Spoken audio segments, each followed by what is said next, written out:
You can feel it, can't you? Something in your life feels tense, like the air before a storm. Nothing has happened yet, but everything feels like it's about to. Your routine feels fragile. Your relationships feel like they're shifting. Even your thoughts don't sit the same way they used to. It's not fear exactly. It's anticipation, a quiet pressure building beneath the surface of your normal life.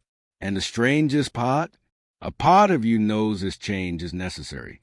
Stay with me until the end. Subscribe and like for more awakening. You feel it in your chest before you can explain it with words.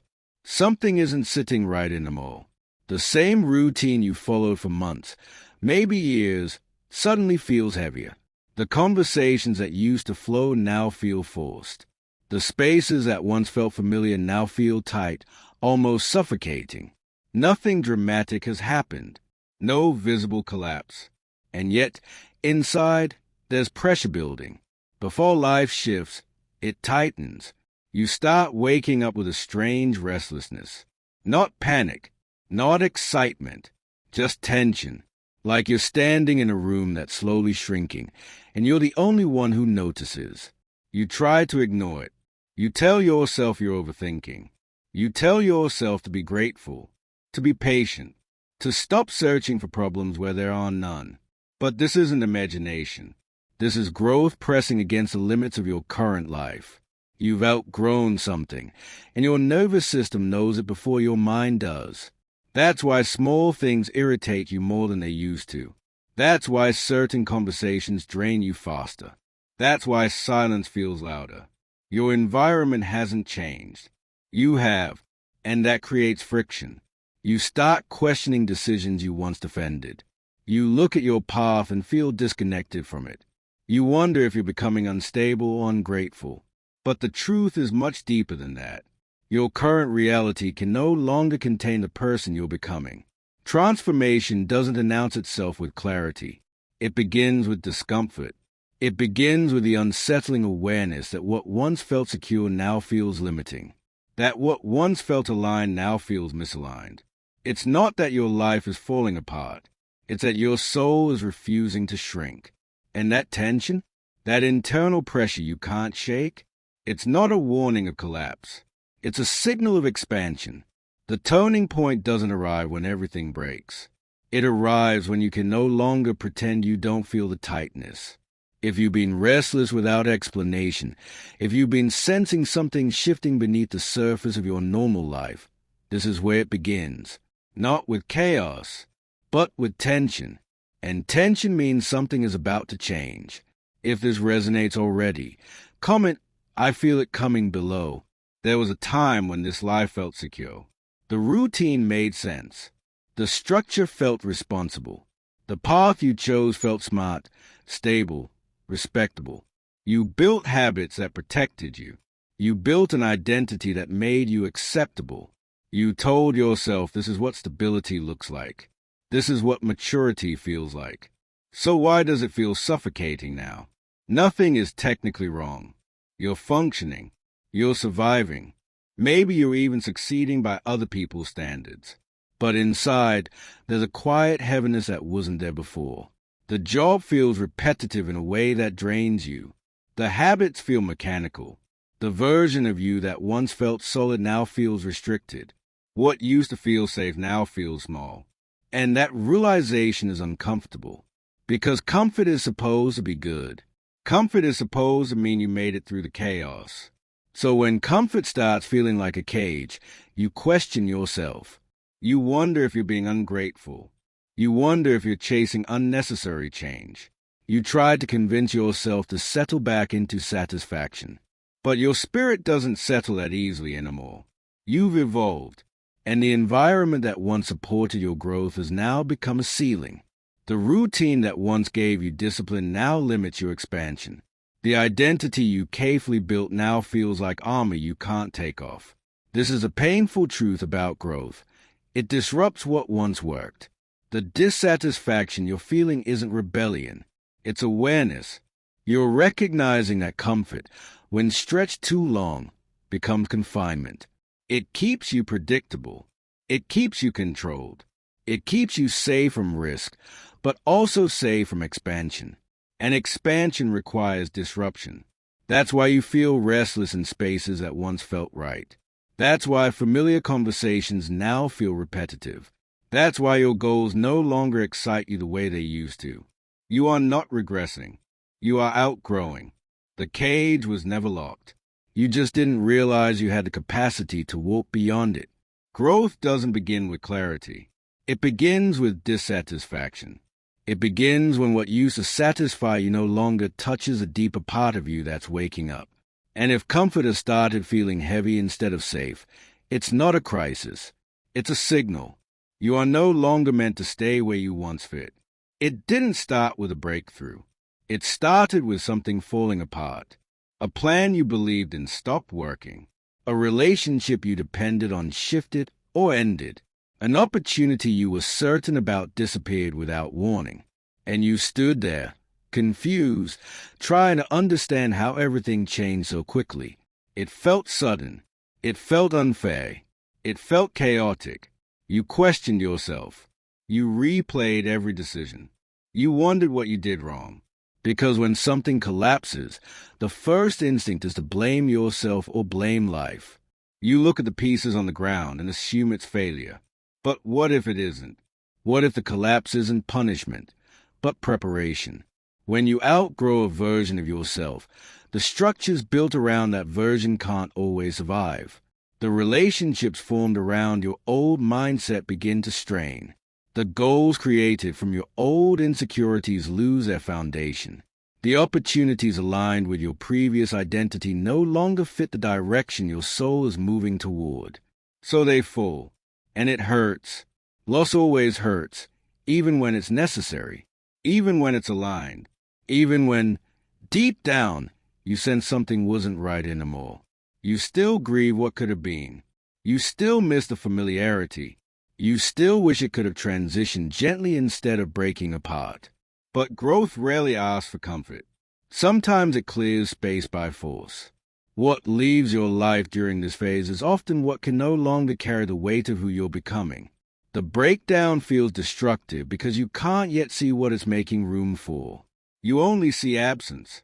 You only feel instability. But look closely. The collapse didn't destroy your worth. It exposed misalignment. It revealed what was built on fear, obligation, or outdated ambition. It stripped away attachments that were keeping you anchored to a smaller version of yourself. You didn't lose everything. You lost what no longer matched your evolution. And that's different. Preparation doesn't always look like progress. Sometimes it looks like emptiness. Sometimes it looks like endings. Sometimes it looks like standing alone in the silence after something significant has closed. But that silence is space. And space is powerful. Because what is about to enter your life needs room. The breakdown was not random. It was clearing the path for what your next level requires. Right when you start sensing that something bigger is possible for you, fear shows up like it owns the place. It gets louder, sharper, more convincing. Suddenly you're questioning everything. Your abilities, your timing, your worth. You think about taking the step, and your mind floods with reasons why you shouldn't. Why you're not ready. Why you might fail. Why it's safer to stay where you are. And the worst part is, it feels logical. It doesn't feel like sabotage. It feels responsible. It feels like you're just being realistic. But underneath that realism is something deeper, a war happening inside you. One part of you feels the expansion. You can sense it. You imagine a different level of life, a different version of yourself, and something in your chest lights up. It's subtle, but it's there, a pull forward. The other part tightens. That part remembers rejection. It remembers embarrassment. It remembers every time you tried and didn't get the outcome you wanted. It wants to protect you from feeling that again. So it speaks loudly. It magnifies risk. It exaggerates consequences. And you stand in the middle of those two forces, exhausted. This is the edge. The edge of growth never feels calm. It feels unstable. It feels uncertain. Because expansion requires you to step beyond the identity you've been comfortable managing. And the ego hates that.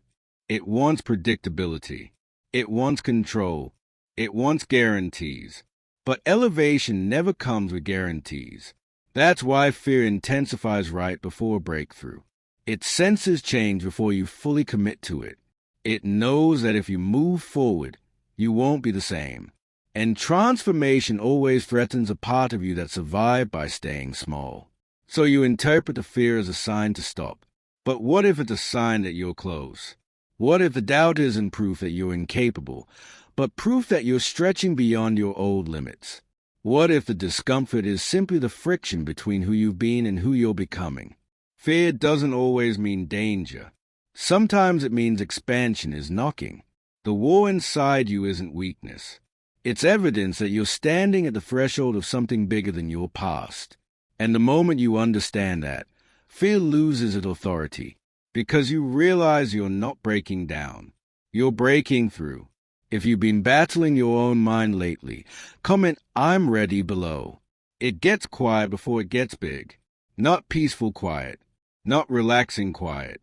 The kind of quiet that makes you question everything. The kind where your phone feels heavier, conversations feel distant, and the people who once felt aligned with you suddenly seem out of reach. You start to feel alone. Not necessarily physically alone, but internally, like you're standing in a space no one else around you fully understands. The things that excite you don't resonate with them anymore. The things that bother them don't move you the same way. You try to explain what you're feeling, but the words don't land.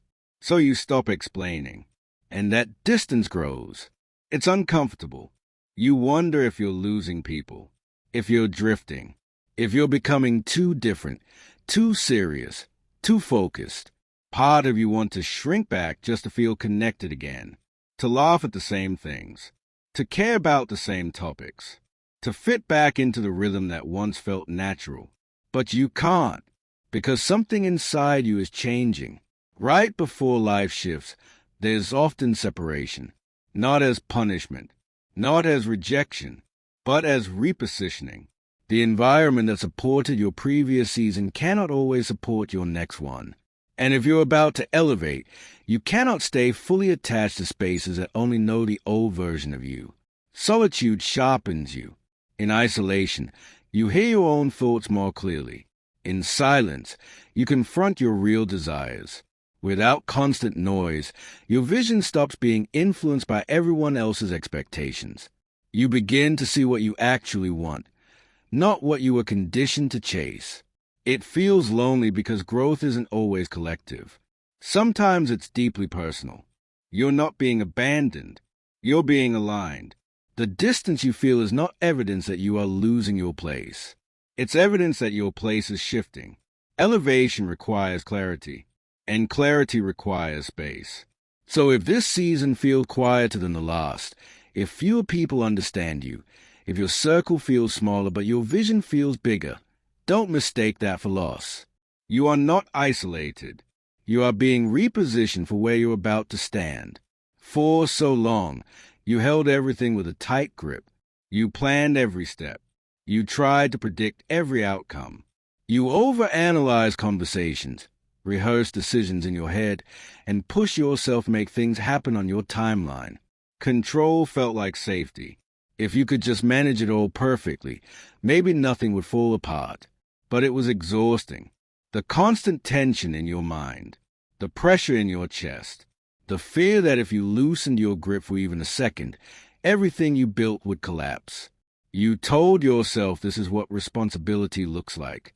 This is what ambition requires. This is what strength demands. And then something shifted. Not because you gave up, not because you became careless, but because you reached a point where forcing no longer worked. The harder you pushed, the more resistance you felt. The more you tried to control, the more anxious you became.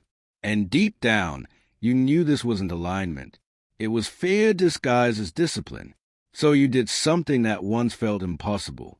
You paused. You stopped chasing every outcome. You stopped trying to bend reality to your expectations. You allowed uncertainty to exist without immediately trying to eliminate it. And in that pause, you discovered something surprising. Nothing fell apart. In fact, things began to move differently. Conversations became more natural. Opportunities appeared without you hunting them down. Solutions formed when you weren't obsessing over the problem. It wasn't magic. It was alignment. When you stop gripping so tightly, you create space. And in that space, life has room to respond. This isn't passivity. It's trust. It's understanding that not every door needs to be kicked open. Some doors open when you're ready to walk through them calmly. Some opportunities arrive when you stop chasing them from a place of panic. You begin to feel guided rather than desperate, grounded rather than frantic. You still take action, but it's intentional now. It's steady. It's rooted in belief instead of fear. Surrender isn't weakness. It's maturity. It's the moment you realize that forcing was never power. Trust is. And when you truly trust, life doesn't feel like something you have to fight. It feels like something you're finally moving with. Stay with me. The final lesson will connect everything you've been experiencing. And then, without warning, everything moves. The call comes. The opportunity appears. The conversation you've been waiting for finally happens. The shift you felt building beneath the surface suddenly becomes visible. What once felt distant is now in front of you. What once felt impossible now feels real. And it's almost overwhelming, because for so long, nothing seemed to change. You were doing the inner work quietly, questioning yourself, letting go, growing in ways no one could see. From the outside, it looked like you were stuck, but inside, you were rearranging your entire foundation. Now life is responding. It feels sudden, fast, intense. Doors that felt locked begin to open almost at once. Momentum builds. Conversations align. Circumstances shift in your favor. And part of you wonders how it's happening so quickly. But it's not quick. It's prepared. Sudden breakthroughs are rarely sudden. They are the visible result of invisible transformation. While you were sitting in discomfort, while you were navigating confusion, while you were enduring isolation and tension, you were becoming someone ready to handle what's arriving now. Life accelerates when you're aligned. The opportunity didn't just appear because of luck. It appeared because you are no longer the same person who would have mishandled it months ago. The breakthrough didn't come randomly. It came because you built the capacity to sustain it. The change you sensed but couldn't define was forming around the version of you that had already shifted internally. That's why everything feels faster now. You're not chasing anymore. You're matching. The tension you felt before wasn't anxiety for no reason. The discomfort wasn't pointless. The confusion wasn't failure. It was positioning. Every restless night, every moment of doubt, every season of silence was strengthening you for this pace. And when it finally moves, when life meets you at the level you've grown into, you understand something powerful. The storm wasn't there to break you. It was there to prepare you. Nothing is happening suddenly. It's happening right on time. If you're feeling that shift building right now, comment "It's time" below.